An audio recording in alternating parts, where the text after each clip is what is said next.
Bismillahirrahmanirrahim. Assalamualaikum, salam sejahtera.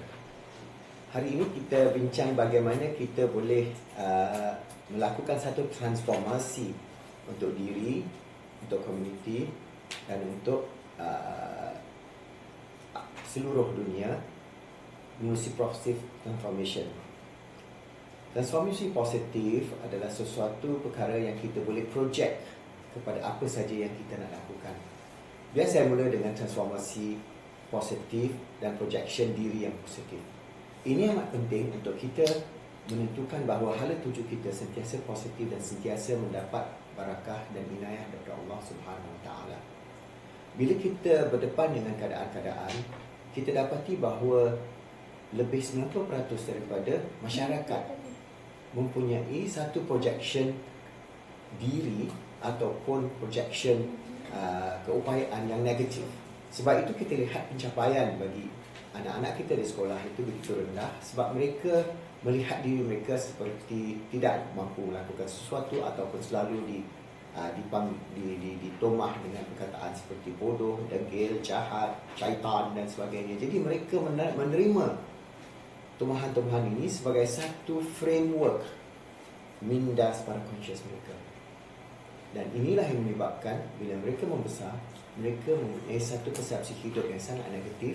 Akhirnya mereka menjadi mak rempit dan menjadi mereka-mereka yang tidak bermaya dan tidak mempunyai wawasan dan tujuan hidup yang sebaik-baiknya. Jadi apa yang penting ialah kita lihat kepada bagaimana kita nak memupuk positive internal transformation diri kita.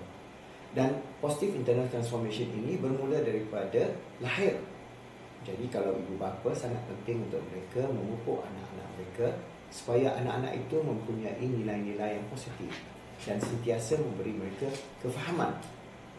Sebagai contoh, kaedah kita di Khalifah Institute ialah kita menggunakan kaedah transformasi 3 prinsip on being the Khalifah of Allah, iaitu make yourself good, help others to be good, make the world good. Jadi kita menanam jiwa kita dan jiwa anak-anak kita dan keluarga kita untuk menerap nilai satu, kita berikhtiar dengan sesungguhnya untuk memberi dan menjadikan diri kita baik, yang terbaik, make ourselves good. Jadi bagaimana ourselves good? Maknanya kalau kita malas, opposite malas apa?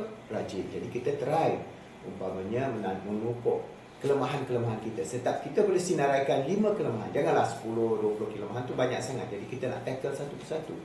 Apa di kelemahan kita yang kita lihat di mana kita tidak boleh mempunyai sesuatu projection diri transformatif yang positif.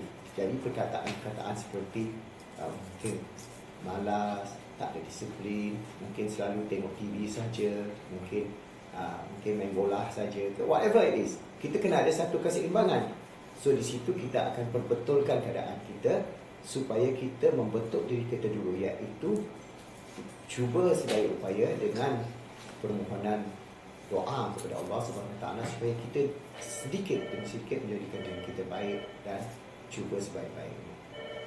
Yang kedua ialah kita bentukkan environment itu untuk menjadi lebih baik kepada kita. Dan cara ini kita perlu melakukannya kalau kita ingin berjaya, supaya environment kita, persekeliling kita pun akan membentuk diri kita ke arah itu. Dan yang ketiga ialah menjadikan seluruh dunia ini baik. Jadi itu satu visi yang sangat besar.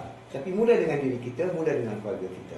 Sebagai contoh, kalau anak kita tu dia degil, kita suruh dia buat sesuatu yang baik, dia tak nak buat. Jadi kita boleh pujuk dia dengan memberi mereka dorongan-dorongan secara reward. Reward tu tak pensinya barang, tetapi reward secara puji-pujian kalau dia melakukan sesuatu yang baik.